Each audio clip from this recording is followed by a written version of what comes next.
అండి, చర్చికి అయితే వెళ్ళి వచ్చాము. ఇప్పుడు ఇక కర్రీ అయితే ప్రిపేర్ అయింది కదా మార్నింగే. మళ్ళీ అయితే వేడి చేస్తున్నాం ఒకసారి, వేడి వేడిగా ఉండాలని. ఇంకా రైస్ కూడా అయిపోయింది. రైస్ అయితే నేను బిర్యానీ రైస్ లా చేశాను. రైస్ కూడా అయితే అయిపోయిందండి. ఇంక మేమైతే అన్నాలు అయితే పెట్టేస్తున్నా. టైం వచ్చేసి 2 అయితే అవుతుంది. చూడండి, కర్రీ మళ్ళీ వేడి చేస్తున్నా.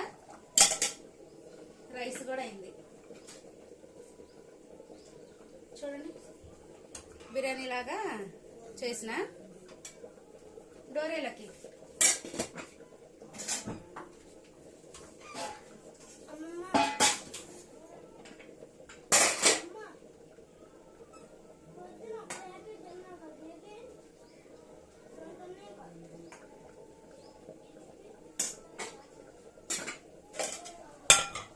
కాలిపోతుందండి వేడి వేడిగా.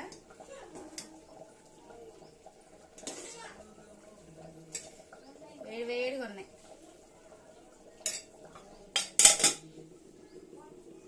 ఓకే చూడండి, బిర్యానీ లా చేసి ఇక మటన్ అయితే పులుసులా చేసేవండి. అలా ఓకేనా? మేమైతే పెట్టేస్తున్నాం అందరికి.